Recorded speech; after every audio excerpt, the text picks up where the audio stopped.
एक आप सभी को सादर प्रणाम। अशोक जी ने जो मेरी तारीफ में दो चार शब्द कहे हैं उसको डिलीट करिए, उसको हटा दीजिए।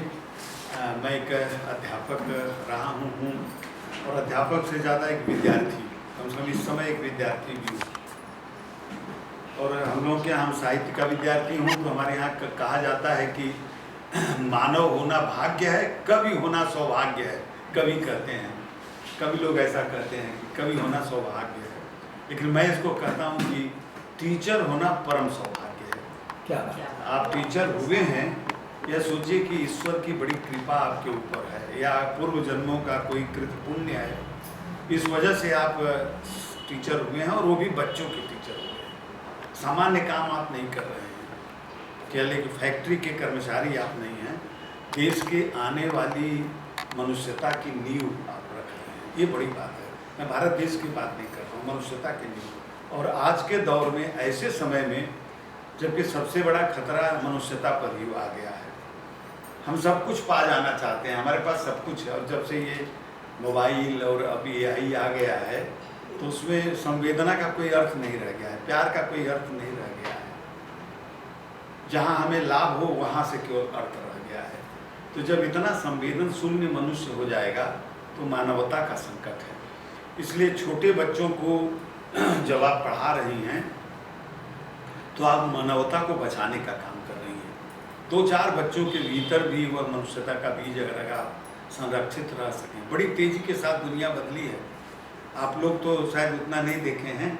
हम लोग अपने बचपन में जिस गांव, मेरा बचपन गांव में बीता, जिस गांव को अपने बचपन में हमने देखा, या बनारस में मैं आ गया 68-70 में, उस समय बनारस को देखा और आज बनारस को देख रहा हूँ। जितना 1000-2000 साल में नहीं बदला होगा सब कुछ, उतना 40-50 सालों में बदल गया। सोचा नहीं जा सकता। मैं गांव में रहते हुए मैंने सोचा नहीं था कि बिजली क्या चीज़ होती है। मैं 6-7 में पढ़ रहा था अशोक जी, मैं पहली बार धनबाद गया अपने पिताजी के साथ, एक आदमी के साथ। मैंने पहली बार नल से पानी गिरते हुए देखा तो मुझे बड़ा आश्चर्य हुआ कि ये कैसे हो सकता है। लोग तो कुएं से खींचते हैं, पानी तब पीते हैं, ये टूटी हिलाओ और पानी गिर जा रहा है। एक बच्चे के लिए वो आश्चर्यजनक था। अब आप सोचिए कि पिछले 50 वर्षों में दुनिया कहाँ से कहाँ चली गई, कितनी तेज़ी से विज्ञान और वो, तो जितनी तेज़ी से विज्ञान और तकनीक बदला, बहुत अच्छी बात हुई। दुनिया एक नई ग्लोबल दुनिया बन गई, लेकिन संवेदना उतनी ही शून्य हो गई है। हम उस गांव को देखे हैं कि अगर गांव में एक घर के अंदर कुछ होता था, पूरे गांव के घर से धुआं नहीं निकलता था, किसी के घर में चूल्हा नहीं जलता था, पूरा गांव दुखी होता था। और आज फ्लैट कल्चर में बगल वाले के फ्लैट में लाश पड़ी हुई है, हम उत्सव मना रहे हैं बगल में। इतने संवेदन शून्य हम हो गए। आप देखिए, बड़े कहीं उससे कोई फर्क नहीं पड़ता है कि बगल वाले का क्या है, ये बहुत। और आज में 10-15 साल पहले मेरे भाई एक बंगलौर में थे, मेरा छोटा भाई, तो मैं गया था तो जैसे हम लोग की आदत थी बनारस की, ऐसे ब्रश लेकर के उनके फ्लैट से बाहर आकर के कॉरिडोर में ब्रश कर रहा था। तब तक बगल वाले, ठीक बगल के फ्लैट वाले एक सज्जन आए और मैं उनसे बात करने लगा कि आप कहाँ के हैं और कैसे हैं और क्या है, कैसे यहाँ कहाँ काम करते हैं। दोनों के बीच में बातचीत हो रही है। मैं आया तो हमारे भाई ने पूछा, भैया आप किससे बात कर रहे थे? तो कहा कि हमने कहा कि तुम्हारे पड़ोसी से बात कर रहा था। कौन है? कहा मैं नहीं जानता हूँ। 5 वर्ष से दोनों लोग अगल बगल के कमरे में रह रहे हैं और दोनों को एक दूसरे से नहीं पता है कि ये कौन है और ये तो मतलब इतनी तेजी से दुनिया बदली है, लेकिन हमें बचा करके रखना है। और बचाएंगे किससे? हम बच्चों से हम बचा सकते हैं। हमारे टूल्स जो हैं वो बच्चे बचा सकते हैं उससे। और क्योंकि ये बिल्कुल तय मानिए, और एक बड़ा कथन है, मैथ्यू आर्नोल्ड का एक कथन मैं कभी नहीं भूलता हूँ, जहाँ वो कहता है कि किसी राष्ट्र की समृद्धि का अंदाज इससे नहीं लगाया जा सकता है कि उसके पास कितनी ऊंची इमारतें हैं, कितने उद्योग धंधे हैं, उसकी सीमाओं पर कितने सैनिक पड़े हैं। इससे भी नहीं लगाया जा सकता है कि उसकी खजाने में कितनी दौलत है, बल्कि किसी राष्ट्र की समृद्धि का अंदाज़ा केवल और केवल इससे लगाया जा सकता है कि उसकी आने वाली पीढ़ी कितनी चरित्रवान है, नैतिक है, ईमानदार है और राष्ट्रभक्त है। तो आप वो काम कर रहे हो। अगली पीढ़ी नैतिक कैसे बने। संकट है, चुनौतियां हैं, क्योंकि जो बच्चा आ रहा है वो हम लोगों के बचपन वाला बच्चा नहीं है, काफ़ी बदला हुआ बच्चा है। एक और आपको बताऊँ, संस्मरणों से ज़्यादा बात कही जाती है। मैं सुबह जाता हूँ एक जगह योग अभ्यास करने के लिए साइकिल से, सुबह 6 बजे। तो जहाँ हम लोगों का योग का आश्रम है ठीक उसके बगल में एक आदमी का मकान है, और सड़क पर बस आती है, किसी स्कूल की बस आती होगी, मुझे नहीं पता। तो उसके 2 बच्चे हैं, पहले तो एक रहता था, इस साल 2 देख रहा हूँ कि आ गए। पिछले साल तक एक बच्चा रहता था, छोटा बच्चा, मतलब मुझे लगा कि वो बच्चा अधिक से अधिक होगा तो लोअर केजी का या नर्सरी का, छोटा बच्चा है। तो वो बच्चा अपने घर से अपने पिता के साथ निकलता था, ठीक समय, क्योंकि बस की टाइमिंग रहती रही होगी।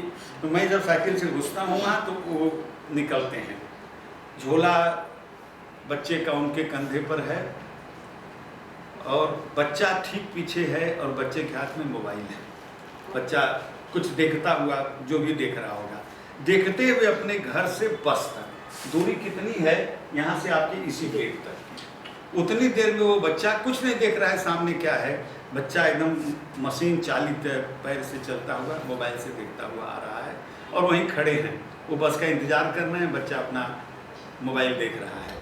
फिर इसके बाद जब बस आती होगी, मोबाइल ले लेते होंगे, उसको बस में बैठा देते होंगे। यह तो पिछले साल उनकी एक विपत्ति थी। इस साल अप्रैल से देख रहा हूँ कि एक और बच्चा है, उसका एक छोटा भाई है, और उसके हाथ में दूसरा मोबाइल है। दोनों बच्चे, मतलब मेरा ख्याल है कि वहाँ से उतनी देर तक भी वो मोबाइल नहीं छोड़ सकते। उनको शायद, मेरा ख्याल है ये भी हो सकता है कि वो जाएं ना, अगर मोबाइल ना रहे तो बस में बैठने ना जाएं। दोनों बच्चे जा रहे हैं, और दोनों इस तरह से हाथ में मोबाइल लेकर के जा रहे हैं। अब उस बच्चे को हम मानवता और राष्ट्रभक्ति और ईमानदारी की बात, हम सिद्धांत की बात कैसे सिखाएंगे? ये बहुत बड़ी चुनौती है छोटे बच्चों के स्कूल के लिए, ये बड़ी बात है इस तरह से। तो ये संकट है, लेकिन इस संकट के बीच में भी हमें काम करना है। एजुकेशन, शिक्षा को, पहले आप प्राचीन समय में देखें तो कभी आश्रम स्थिति की शिक्षा थी, फिर धीरे शिक्षा बनी। फिर जब नवजागरण हो रहा था देश का, आज़ादी के पहले 19वीं शताब्दी का जो अंतिम चरण था, 18वीं 19वीं शताब्दी का, तो उस समय तमाम मनीषियों ने, ऐसे लोगों ने जिनको लगा था ये कि जब तक हम देश की महिलाओं को, पुरुषों को, बालक को, बालिकाओं को शिक्षित नहीं करेंगे, तब तक हम नए भारत का निर्माण नहीं कर सकते हैं, नया भारत नहीं बना सकते हैं। तो उन लोगों ने शिक्षण संस्थाओं की स्थापना किया। ऐसे लोगों ने शिक्षण संस्थाएं बनाई, चाहे वो दयानंद सरस्वती के नाम से आर्य समाज। आप देखिए, आर्य समाज जो है डीएवी स्कूल्स पूरे देश में, पहले पंजाब से बने, फिर कोई जिला ऐसा नहीं है जहाँ डीएवी स्कूल न बना हो। डीएवी का मतलब, थोड़ा बातचीत भी करेंगे। डीएवी का मतलब DAV, उससे, इस नाम से ही छिपा हुआ है कि उस समय के मनीषी लोग किस तरह की शिक्षा चाहते थे। हाँ, गुड, आपने बताया। दयानंद एंग्लो वैदिक विद्यालय, एंग्लो वैदिक माने कि हम आधुनिकतम शिक्षा, ये बहुत ऐसा नहीं है कि हम केवल पुराण की शिक्षा और प्राचीन जो हमारी आश्रम पद्धति केवल हम उस पर नहीं रहेंगे। हम अंग्रेजी माध्यम की शिक्षा, विज्ञान की शिक्षा, एंग्लो भी सीखेंगे, लेकिन उसके साथ साथ हम वैदिक भी हम सीखेंगे।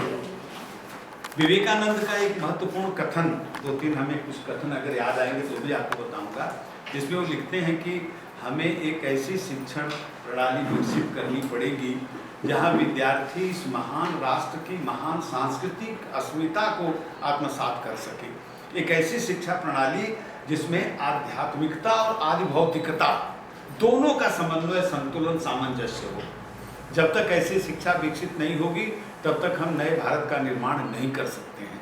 माने हम कैसी शिक्षा चाहते थे वो लोग उस समय की, कि हमारी जो प्राचीन हमारी थाती है संस्कृति की, वो भी रहे, क्योंकि हम पश्चिम की नकल नहीं करना चाहते हैं। पश्चिम तो भाग रहा है, जिसका खामियाजा उसको भुगतना पड़ेगा और पड़ रहा है, तो वहाँ पर वो है। और इसके बाद, एक सेकंड,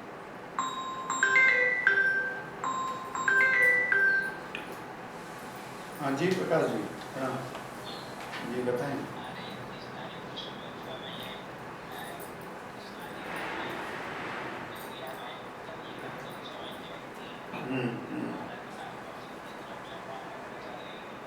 अच्छा अच्छा, चलो ठीक है, हम आपसे बात करेंगे। तो अभी इस समय एक प्रोग्राम में हूँ, तो बात करेंगे। जी ठीक ठीक ठीक ठीक ठीक। तो ऐसी शिक्षा प्रणाली हो जिसमें कि केवल विज्ञान न हो, विज्ञान और आध्यात्म, आदि भौतिकता और आध्यात्मिकता दोनों का संतुलन होना जो है वह बहुत जरूरी है। तो उस समय जिन लोगों ने, मालवीय जी ने काशी हिंदू विश्वविद्यालय की स्थापना किया, ऐसे लोगों में उस समय जब हम आज़ादी के लिए लड़ रहे थे तो उस समय एक और सवाल उठा था, जातीय उत्थान, देश का उत्थान। उस समय यह था कि जाति के स्तर पर, आज जाति की बात करना अच्छी बात नहीं है आज के समय में, कभी भी जाति की बात अस्थिर नहीं है। और भारत में तो जाति हमेशा से कर्मणा रही है, कर्म प्रधान रही है। बाद में किसी समय बात यह है कि जो बहुत अच्छी मिठाई होती है उसी में कीड़े पड़ते हैं। तो एक लंबे 1000 वर्षों के विकास काल में जो भारतीय सभ्यता थी उसके भीतर ये जाति का कीड़ा पड़ गया। लेकिन उस समय आज़ादी के समय जातीय उत्थान, जो बड़े बड़े मार्गदर्शक थे, रहनुमा लोग थे किसी जाति के, उन लोगों ने अपनी जाति के उत्थान के लिए शिक्षण संस्थाएं बनाई। लेकिन उनका भी उद्देश्य वही था, उत्थान करना एक विशेष वर्ग का। कायस्थ पाठशाला आप इलाहाबाद में देखें उस समय बना, आगरा में जो है बलवंत राजपूत कॉलेज बना, बनारस में उदय प्रताप कॉलेज बना, उदय प्रताप सिंह जी ने, तिलकधारी कॉलेज बना जौनपुर में। ऐसे तमाम लोगों ने जातीय उत्थान के लिए, लेकिन बृहत्तर उद्देश्य क्या था? राष्ट्र का उत्थान। राष्ट्र भक्ति तो बहुत अधिक थी। उदय प्रताप कॉलेज को क्षत्रिय कॉलेज कहा गया और ये था कि केवल क्षत्रियों के लिए था, लेकिन उसका मोटो क्या बना? उसका मोटो बना था दृढ़ राष्ट्र भक्ति पराक्रमश्च। कैसे विद्यार्थी पैदा हो जिनके भीतर पराक्रम हो, क्योंकि आज़ादी की बात थी, और जो राष्ट्र भक्ति जिनके भीतर हो, यह बहुत जरूरी है। बाद में चलते चलते और खास करके आज़ादी के बाद बड़ी तेज़ी से शिक्षण संस्थाएं बिजनेस हो गई, और फिर शिक्षण संस्थाएं किसके बस में आ गई? पैसा वालों के बस में आ गई। इंडस्ट्री उनके लिए हो गई, और उस इंडस्ट्री का खामियाजा हम लोग देख रहे हैं। कोई मतलब नहीं बच्चे के भीतर कोई संस्कार हो, कोई हो, उससे कोई मतलब नहीं है। केवल अधिक से अधिक आमें और अधिक से अधिक पैसा दें आकर्षण के लिए। विज्ञापन आप देखिए चारों तरफ, अखबार से लेकर के और सड़कों पर सिर्फ उनके विज्ञापन फैले हुए हैं। तो एक व्यवसाय की तरह, एक इंडस्ट्री की तरह शिक्षा होती गई। तो शिक्षा के उद्देश्य से हम पूरी तरह से भटक गए। शिक्षा क्या करती है? शिक्षा आज क्या बन गई है? केवल नौकरी बन गई है। और यहाँ मैथिली शरण गुप्त ने बहुत अच्छी बात कहा है कि शिक्षे तुम्हारा नाश हो, तुम नौकरी के हित बनी। तुम नौकरी का कारण बन गई, तुम्हारा नाश हो जाए, ऐसी शिक्षा हमें नहीं चाहिए था। शिक्षा नौकरी के लिए थी ही नहीं। शिक्षा का तो उद्देश्य था व्यक्तित्व को विकसित करना, बच्चे को तराशना, उसके भीतर जो गुण है उस गुण को बाहर करना, उसको एक अच्छा इंसान बनाना कम से कम। यह शिक्षा का उद्देश्य आज बिल्कुल नहीं रह गया है। वो नेट से लेकर के और दूसरे तमाम नीट और जीट क्या क्या है, वो सब केवल नौकरी, अच्छी नौकरी में वही शिक्षित है जिसका पैकेज अच्छा है, अच्छा मनुष्य है, इससे कोई मतलब नहीं है। तो तमाम, लेकिन ठीक है, ये मैं संकटों की बात कर रहा हूँ, लेकिन इन संकटों से हमें निराश होने की कोई ज़रूरत नहीं है। हमारे पास जो काम है, आज एक संकट है जिससे हम भी जूझ रहे हैं, अशोक मिशन भी जूझ रहा है कि संख्या हम लोग के स्कूल के बच्चों की कम हो रही है। उसका कारण क्या हो सकता है? उसके कारण पर तो तलाश हमें करना पड़ेगा ना जी। आपकी तरफ से, हमारी तरफ से प्रयास में कोई कमी नहीं है। हम जैसे पहले बच्चे को पढ़ाते थे उसी तरह से हम अब भी बच्चे को पढ़ा रहे हैं जी। प्रेम दुलार कर रहे हैं हम तब भी, लेकिन कम हो रहे हैं। तो उसके बहुत सारे कारण हैं। हो सकता है कि उनका आकर्षण बहुत अधिक हो। पहले सरकारी, एक और भी बड़ा कारण है, सरकारी स्कूल पहले बहुत बदहाली हालत में थे। अब सरकार ने ध्यान दिया है, खासकर उत्तर प्रदेश में बहुत अधिक ध्यान दिया गया है। तो जो सामान्य से नीचे वर्ग का आदमी है वो उधर भाग रहा है, क्योंकि वहाँ न तो फीस है न तो है, और मिड डे मील भी मिल रहा है। मिड डे मील ने शिक्षा का बहुत नुकसान किया है। इतना नुकसान किसी नहीं किया। बच्चे केवल दोपहर का भोजन करने जा रहे हैं वहाँ पर, उनको पढ़ाई से मतलब नहीं है। और जो वहाँ की टीचर्स हैं, कम से कम वेल क्वालिफाइड टीचर्स हैं वहाँ के, बड़े, जिनका सपना क्या था, उनका संकट, उनका मनोविज्ञान देखिए क्या है। उनका सपना था IAS बनने का, PCS बनने का, डिग्री कॉलेज जाने का, यूनिवर्सिटी में जाने का, और आ गए कहाँ? प्राइमरी में आ गए। अब उनकी मानसिकता सेटअप बैठा नहीं पा रही है वो कि कैसे क्या सपना था। वहाँ बस केवल नौकरी कर रहे हैं, एक अच्छी तनख्वाह पा रहे हैं।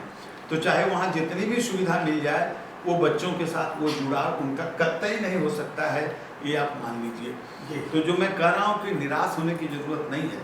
जितने बच्चे हमारे पास हैं, वे बच्चे ही हमारे सब कुछ हैं। उसमें से अगर एक बच्चे को हम बना सकें, और आप सोचिए कि हम, और संकट क्या है, तो आपके यहाँ कौन बच्चे आएंगे? मेरे स्कूल में कौन से बच्चे आएंगे? ये भी है, कौन से आएंगे? या तो वो बच्चे आएंगे, आपका तो चूँकि 5th तक ही है, मेरा थोड़ा ऊपर तक है, तो वो बच्चे आएंगे जो कि कहीं फेल हो गए हैं, कहीं निकाल दिए गए हैं, कहीं बदमाशी के कारण जो है रिस्ट्रिकेट कर दिए गए हैं कॉलेज से, फेलियर है कॉलेज से, जिन बच्चों को ब्रदर सिस्टर, हाँ, जिनको उनको वो बच्चे इधर आ रहे हैं। अथवा जिनके गार्जियंस ऐसे हैं कि चलो 4 महीने की फीस अगर नहीं भी देंगे 6 महीने के, तो नाम थोड़ो नहीं काटेंगे, ऐसे ही चलते जाएंगे। जो बहुत फाइनेंशियली वीक हैं वो, अथवा जो लड़का वीक है वो, ऐसे बच्चे आ रहे हैं। तो हमारी चुनौती और अधिक बढ़ जाती है, हमारी चुनौती और अधिक बढ़ जाती है कि हम उन बच्चों को के साथ क्या करें। और यही चैलेंज आपको निखारेगा, आपसे ये भी बता दूँ। और यह तय मानिए, एक बच्चे के अंदर पूरी संभावना है। ऊपर वाले ने कभी भी किसी बच्चे के साथ अन्याय नहीं किया है। जो उसको दिया है वो दिया है। अगर उसके भीतर उसकी रुचि को पहचानना, उसके अपने अनुसार बनाना। देखिए कितनी बड़ी सी बात है कि आपके क्लास का जो बच्चा है आपको अपने माँ बाप से ज़्यादा महत्व देता है। आपके लिए, आप उसके लिए भगवान हैं उस बच्चे के लिए। आप जो कहोगे वो करने के लिए तैयार है वो बच्चा। तो हम अगर उस बच्चे के साथ, किसी बच्चे को आप बार बार तू गधा है ना, तो 2-4 महीने में वो गधा हो जाएगा, पक्का गधा होना उसको है। तो इसलिए हर बच्चे के अंदर एक साइंटिस्ट है, एक आर्टिस्ट है, हर बच्चे के अंदर एक बड़ा कवि है, हर बच्चे के अंदर एक कलाकार और चित्रकार है। हमारा काम क्या है? उस बच्चे को, उस हुनर को पहचानना, उस हुनर को उसको विकसित करना। शिक्षा का यही उद्देश्य है। और उसको केवल और केवल आप कर सकते हैं। जिस कक्षा में 70 बच्चे एक साथ बैठ सकते हैं, ठीक है, नाम बड़े उनके हैं, नाम बड़े, लेकिन यह है कि जितने बच्चे हमारे पास 25-30 अगर एक क्लास में हैं, तो हम एक बच्चे को अपना फोकस करके कर सकते हैं, ये बात है। और हमें हिम्मत इसलिए रखना है कि ये दौर एक तरह के क्राइसिस का दौर है। एक संक्रांति के काल से हम गुजर रहे हैं, शिक्षा में भी संक्रांति काल से गुजर रहे हैं। आप देखते हैं एकदम, एक निराला जी की एक कविता है ना, कि वो कहते हैं कि जब तेज आंधी और तूफान आता है तो बड़े बड़े महल गिर जाते हैं, बड़े बड़े पेड़ धराशायी हो जाते हैं, छोटे ही है शोभा पाते। तो जो छोटे पौधे होते हैं ना, वो गिरते उड़ते नहीं है, वो लहलहाते हैं और अधिक शोभा। बादल राग उनकी कविता है छोटी सी। तो हम लोगों को ये भरोसा रखना है कि आने वाले दिनों में अगर स्थिर रह पाएंगे तो हम ही रह जाएंगे, वो नहीं रह पाएंगे। इसलिए हमें अपना जो कर्तव्य है, ये मान करके कि एक बच्चा जो हमारे सामने है, हम भाग्यशाली हैं कि हमको इस बच्चे को सुधारने का मौका मिला है। हम उसके साथ अब कैसे उसको पढ़ाएं, ये बहुत ज़रूरी है जी। अभी कल या परसों मैं एक अखबार में पढ़ रहा था, बहुत सारे अखबार हैं, हाँ, हिंदुस्तान में इसी संडे को एक अखबार था कि एक व्यक्ति है जिसकी आंख खराब होने लगी और उसको लगा कि हम अंधे हो जाएंगे। छोटा बच्चा था, उसके पिता भी उसके साथ थे, उसके पिता हमेशा प्रोत्साहन देते थे उसको। उसकी इच्छा, उसने कहीं पढ़ा कि क्लाइंबिंग जो है, पर्वतारोहण जो बच्चों को, अंधे बच्चों को भी सिखाया जा रहा है। उसको लगा कि अरे मैं तो पहाड़ पर चढ़ सकता हूँ। अब उसके मन के अंदर इच्छा पैदा हुई कि हम पहाड़ पर, अभी 2-3 दिन पहले अखबार में। तो उसने जो है उसमें नाम लिखा दिया क्लाइंबिंग वाले में और जाके ट्रेनिंग करने लगा। लेकिन जब पहाड़ पर चढ़ता, अंधा है तो तब तक उसकी आंखें एकदम खराब हो गई थी, और जब वो चट्टानों को पकड़ता था तो नीचे आ जाता था। उसके भीतर से किसी ने आवाज़ दिया, देखिए टर्निंग पॉइंट ये है, उसके भीतर किसी ने आवाज़ दिया कि उस चट्टान को प्यार करो, उसको मोहब्बत के साथ छुओ अपने हाथ से, वो खुद तुम्हें संभालेगी और आगे बढ़ाएगी, तुम्हें कुछ नहीं करना पड़ेगा। ये आवाज़ उसके भीतर से आती है। और उसके बाद जब उसका हाथ चट्टान पर पड़ता है ना, तो उसके भीतर एक दूसरा आ जाता है। वो समझता है कि ये मेरी माँ चट्टान है, ये मुझे कैसे गिरा सकती है, ये मुझे नहीं गिराएगी। और सचमुच जो चट्टान उसे पकड़ती है और वो ऊपर उठता हुआ चला जाता है। और आप सोचिए कि संसार की सबसे ऊंची चोटी पर वो अंधा व्यक्ति पहुंचा था। मैंने तो अपने अनुभव में भी सीखा है। मैं नवसाधना में पढ़ाता हूँ बहुत दिनों से, 25-26 साल हो गया वहाँ पढ़ाते हुए। तो मैं 5-7-8 साल के बाद एक लड़की आई सारनाथ के ब्लाइंड स्कूल की, अंधी लड़की सुनीता। वो आई, पहले दिन मैंने देखा कि एक लड़की मेरे क्लास में बैठी है जो बिल्कुल ब्लाइंड है। तो मैंने उससे कहा कि बेटा तुम कैसे पढ़ोगे, मैं ब्लैक बोर्ड पर लिखूंगा आप देख नहीं पाओगे, मैं किताब पढ़ाऊंगा टेक्स्ट आप नहीं पढ़ पाओगे। मैंने कहा ना कि ऊपर वाला किसी के साथ अन्याय नहीं करता है। आप जानते हैं उस लड़की ने क्या जवाब दिया? और अभी वो लड़की कहाँ है मैं आपको बताऊंगा। उस लड़के ने जवाब दिया कि सर आप चिंता न करें, आप जो बोलेंगे मुझे याद होता जाएगा।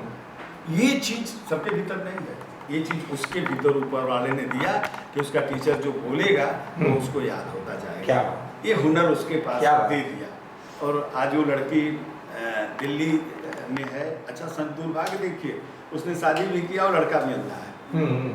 लेकिन मैं अगर कभी दिल्ली जाता हूँ, मैं चाहे जहाँ रुका हूँ उसके लिए मैं उसका पिता भी हूँ। अभी फिलहाल इस वक्त एक लंबे समय से 20 सालों से। और वो हमेशा फ़ोन करना मैं क्या कर रही हूँ, ये संकट है, राय लेना कि मैं ये करूँ मैं वो करूँ।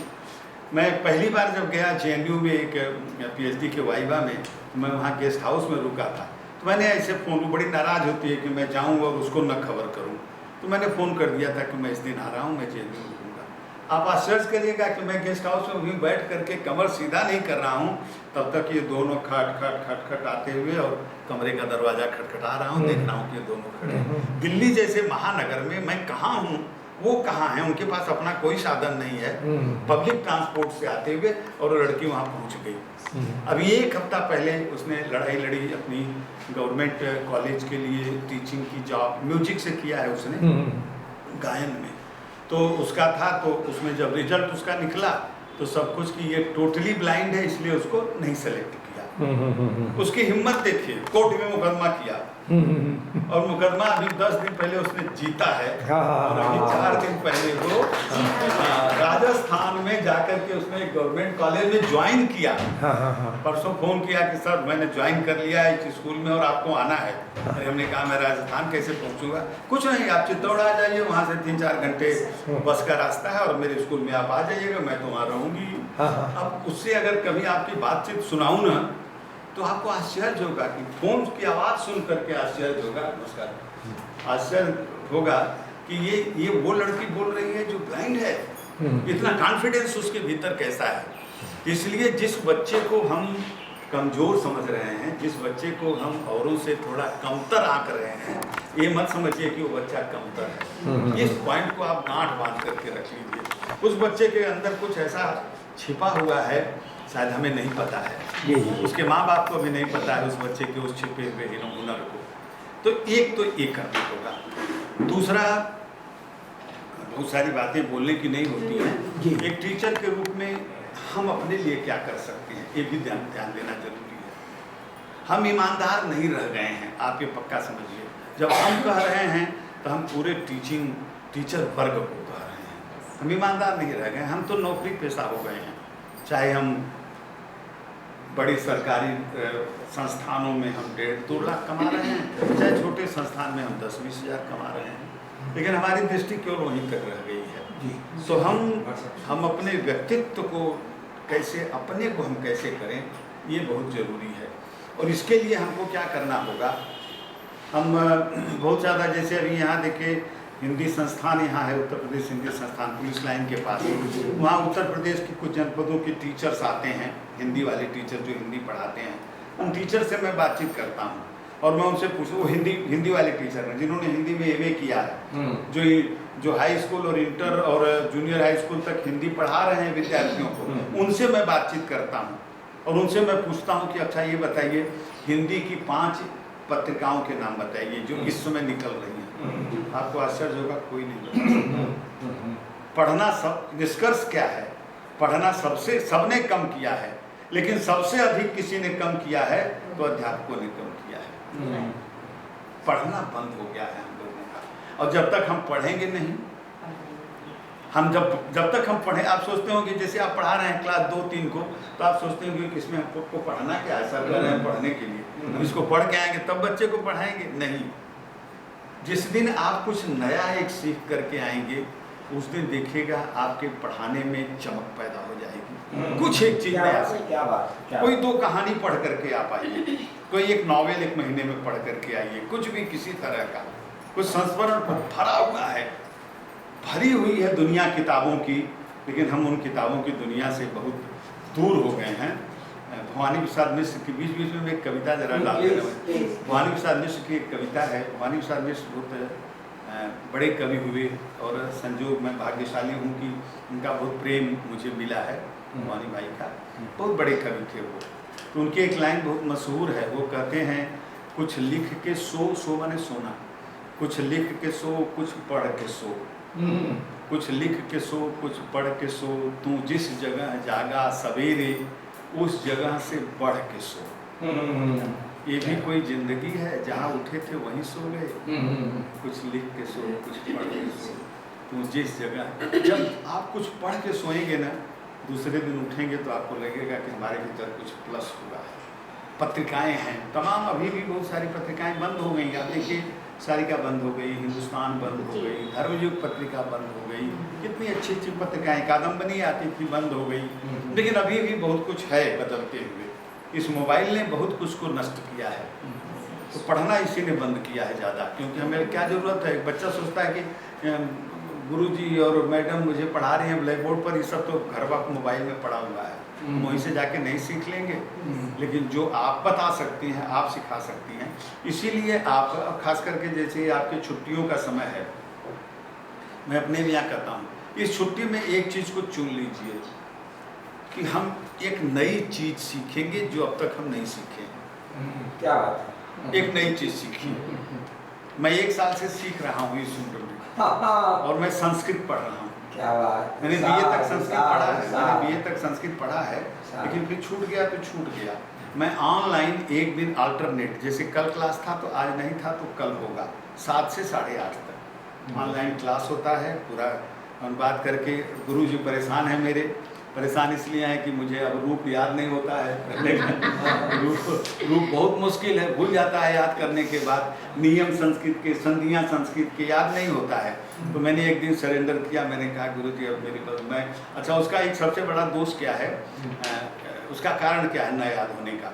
अगर आप 1.5 घंटे का सुबह क्लास करते हैं तो कम से कम 1 घंटे शाम को रिवाइज करके उसको पढ़िए। मैं वो नहीं कर पाता हूँ, 1.5 साल हो गया, मैं एक दिन भी नहीं, केवल क्लास में। गुरुजी ने देखिए पहले के लोग क्या थे क्या रहे।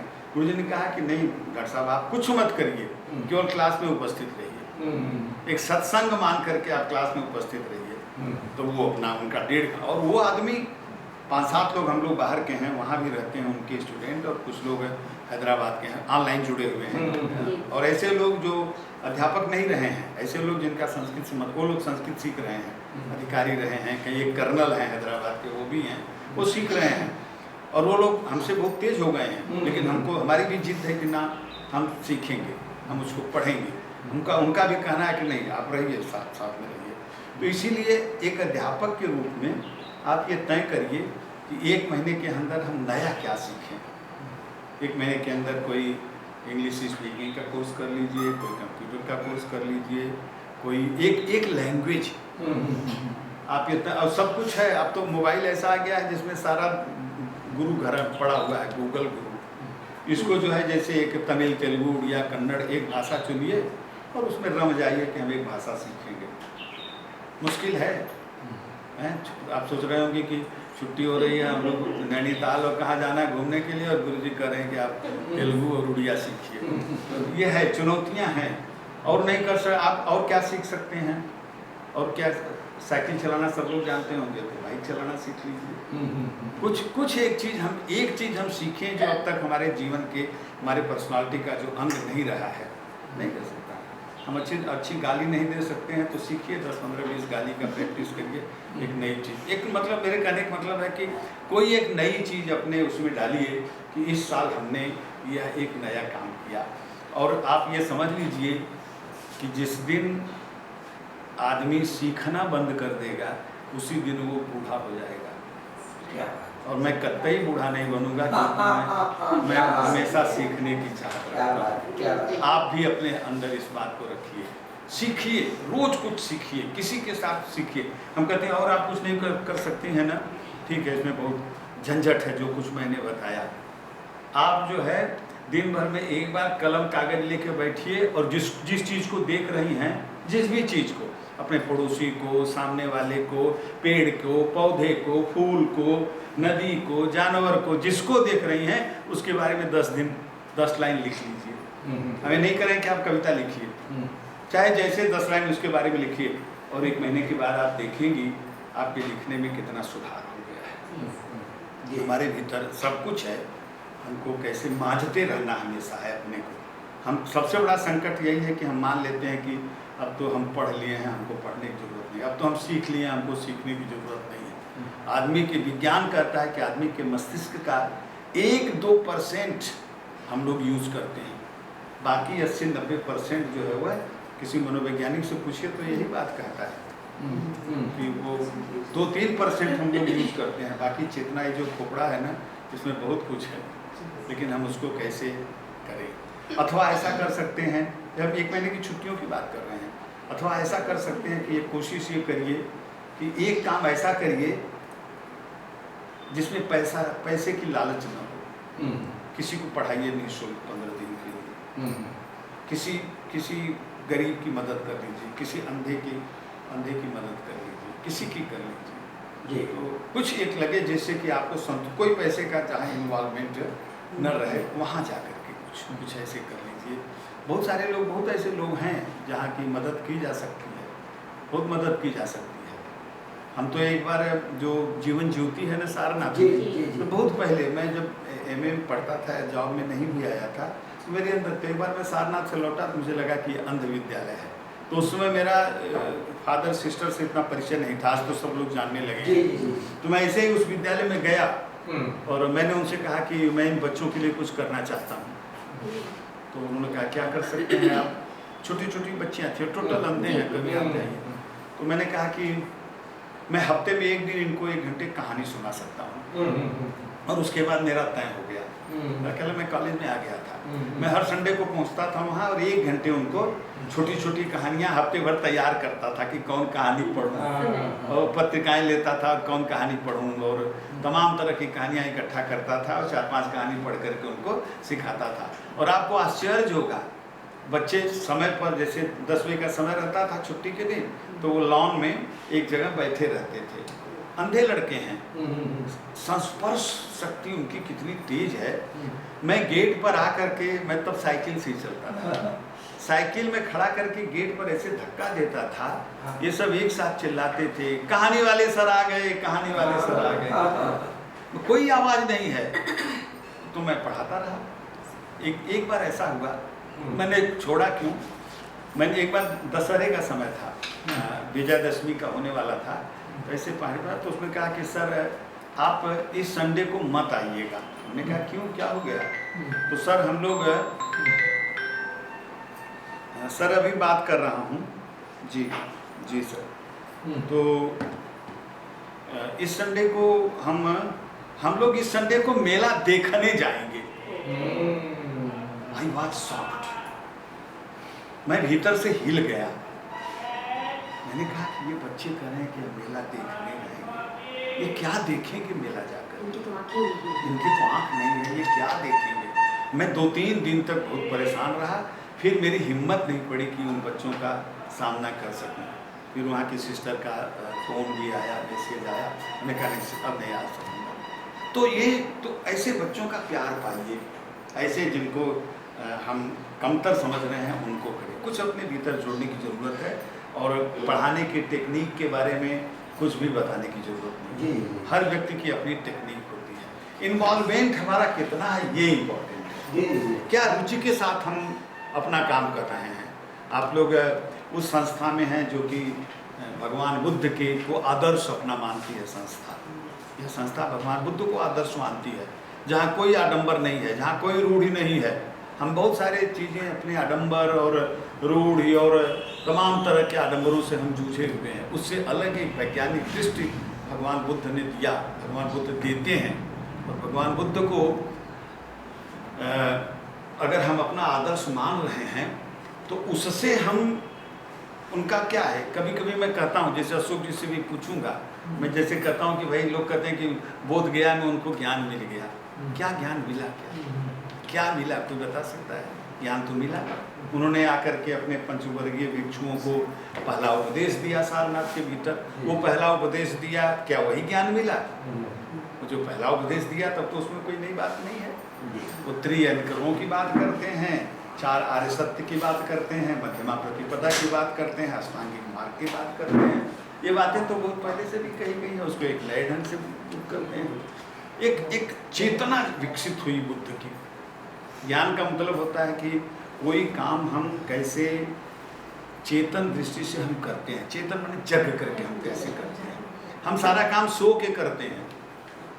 आप लोग यहाँ सुन भी रहे हो, आप सोए हुए हैं, बोल भी रहा हूँ सोए हुए हैं। आप कहेंगे कहाँ सोए हुए हैं, हम तो जगे हुए हैं। वो जगने का मतलब नहीं है, फुल्ली कॉन्शस होकर के एक काम करना, फुल्ली कॉन्शस। और जिस दिन आप, ये बहुत कठिन है, सारी साधनाओं का लक्ष्य कहाँ है? एकाग्र हो जाना, कॉन्शस हो जाना, पूर्ण अपनी चेतना को जागृत कर लेना। एक भी शब्द अगर आप बोलिए तो जाग करके बोलिए, तो वो अमृत बन जाएगा। अगर आप जाग करके बोल रहे हैं, चेतन अवस्था में बोल रहे हैं, तो कभी भी आपके मुंह से गाली नहीं निकलेगी, आपके मुख से मंत्र निकलेगा। आप ये समझ लीजिए। अगर एक भी शब्द आप जाग करके लिख रहे हैं, ये गौतम बुद्ध बोल रहे हैं, एक भी शब्द अगर आप जाग, गौतम बुद्ध एक बार जा रहे हैं, एक मक्खी उनके कंधे पर बैठी। आप सोच लीजिए कितना जागृत व्यक्ति था। और संयोग से आनंद के साथ बातचीत करते जा रहे हैं, एक मक्खी बैठी, और जैसे होता है मक्खी बैठी, उनका हाथ ऐसे चला गया। तुरंत उनको जाने को लगा कि अरे मैंने क्या किया, मैंने बिना जाने मक्खी को उड़ा दिया ना। फिर गौतम बुद्ध वापस लौटते हैं और उतनी देर तक इंतजार करते हैं जब तक एक मक्खी पुनः बैठती है, और उसको जग करके जब तक नहीं हटा देते हैं। ये है चेतन का विकसित हो जाना। तो हम जो भी काम करें, फुल्ली जागृत अवस्था में काम करें।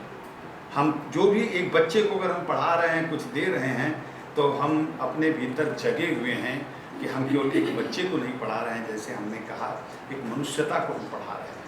तो उस तरह का अगर हमारी सोच, हमारी इस तरह की विकसित होती गई, तब जा कर के भगवान बुद्ध को जब बोध गया में ज्ञान मिला, तो जैसी कथा आती है, मैंने भी थोड़ा बहुत पढ़ा है, धम्मपद मैंने पढ़ा है, तो उसमें एक उसमें कथा आती है। और वो कथा आती है कि जब उनको ज्ञान मिल गया तो एकदम चुप हो गए, बोलना बंद। देवताओं को बड़ी दिक्कत हुई, भागे भागे आए, क्योंकि देवताओं ने सारा आयोजन किया था। कथा कहती यही है, देवताओं ने क्या आयोजन किया था? देवताओं ने उनको घर से बाहर निकाला, देवताओं ने ही पहले दिन बीमार को रखा, दूसरे दिन मरीज को रखा, तीसरे दिन बूढ़े को रखा, चौथे दिन मृतक व्यक्ति को, तब उनको जो है महाभिनिष्क्रमण करते हैं वो। तो ये देवताओं का आयोजन था विश्व के मानवता के कल्याण के लिए। लेकिन जब ज्ञान मिला तो चुप हो गए। देवता भागे भागे उनके पास आए और कहा कि आप क्या कर रहे हैं? आपको ज्ञान मिला है, इससे विश्व मानवता का कल्याण करिए, लोग सुखी हों, आप चुप हो गए। गौतम बुद्ध ने कहा कि कोई फायदा नहीं है, जो जगेंगे वो मुझे देखकर जग जाएंगे, और जो नहीं जगने वाले हैं उनको कहे जितना बोला जाए। 500-600 साल से कबीर कहत कबीर सुनो कोई साधु, कोई सुन ही नहीं रहा है। तो चाहे जितना बोलो कोई फर्क नहीं पड़ने वाला है, इसलिए बोलने का कोई अर्थ नहीं है। तब देवताओं ने एक उपाय निकाला बीच का, और वह उपाय यह निकाला कि नहीं सर, दोनों के बीच में एक और लोग हैं जो न पूरी तरह सोए हुए हैं, न पूरी तरह जगे हुए हैं, बीच वाले हैं। आपके एक शब्द शायद उनके द्वार को खोल देगा। और उसके बाद गौतम बुद्ध बोले, तो इतना बोले जितना कोई नहीं बोला, इतना चले जितना कोई नहीं चला। और उस बुद्ध की परंपरा से आगे विकसित होकर के एक जिस मानव कल्याण की परिकल्पना इस परिधर्म में हुई है, उस विद्यालय में आप हैं। मैं तो यही कहूँगा कि बोलने का कोई अर्थ नहीं है। अपने भीतर अपोदिपोदि भव की बात जो होती है, अपने भीतर उस चेतना को विकसित करिए, अपने कर्तव्य का बोध करिए। और मैंने जो शुरू कहा है फिर कह रहा हूँ कि अध्यापक होना परम सौभाग्य की बात है। अध्यापक होते हैं, बनाए नहीं जाते हैं। एक जगह एक ट्रेनिंग कॉलेज था, शिक्षा के बड़े अधिकारी आए हुए थे, मैंने यही बात कहा, कुछ टीचर बना रहे थे लोग, नहीं बीएड और बीटीसी क्या है, टीचर बनाए जा रहे हैं, टीचर बनाए नहीं जाते हैं। ऊपर वाला बना के भेजता है कि तुम टीचर होगे, और अगर हमें बना के भेजा है कि हम टीचर होंगे तो हम उसके प्रति धन्यवाद ज्ञापित करें। जो हमारा कर्तव्य है हम उसको करें, प्रतिदिन कुछ नया नया सीखें और इतना दुलार दें उस बच्चे को न, इतना प्यार दें उस बच्चे को, इतना अपनापन दे बच्चे को न, ये बहुत ज़रूरी है। मैं तो मेरा वो भाग्य नहीं बना कि मैं छोटे बच्चों को पढ़ाऊँ, लेकिन मैंने बड़े बच्चों को पढ़ाया, मैंने बीए एमए के बच्चों को पढ़ाया, उनसे भी मुझे प्यार मिला है। आप ये समझ लीजिए, ऐसे बच्चे ना जिनके लिए मैं पता नहीं कैसे मैं आदर्श उनके लिए हो गया। तो एक बहुत दिनों के बाद, मैं इसमें अपनी बात नहीं कहता हूँ, मैं तो एनसीसी में भी रहा हूँ बहुत दिनों तक, बच्चों के साथ काम किया हूँ, और मैंने देखा है कि एक यूथ के भीतर कितनी एनर्जी होती है। मैं 7-8 हज़ार किलोमीटर साइकिल की यात्रा किया हूँ बनारस से द्वारिका, 10 नए लड़कों को लेकर के अपने साथ, मैं लीडर था। और 3-4 दिन के बाद, तो पहले 3-4 दिन के बाद तो मुझे लगा कि मैं पूरा फंस गया, मुझसे नहीं हो सकता है, मुझसे होगा ही नहीं।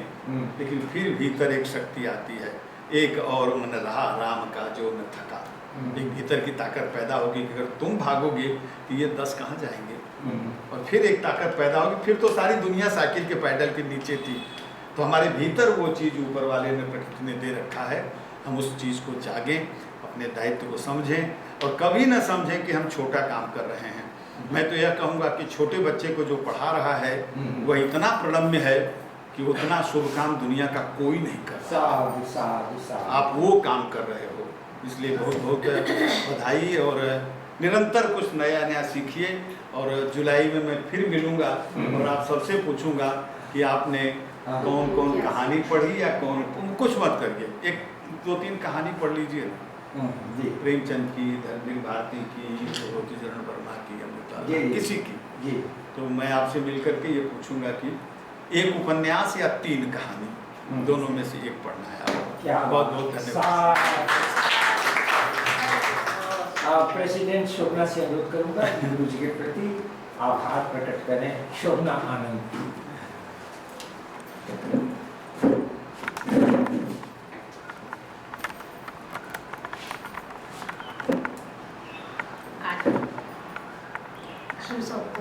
हम सबके गुरु, हम सबके आदर्श डॉक्टर रामसुधार जी को सुनने का अवसर मिला, और सर ने अपना मूल्यवान समय हमारे विद्यालय में हमारी शिक्षिकाओं को आलोकित करने में दिया।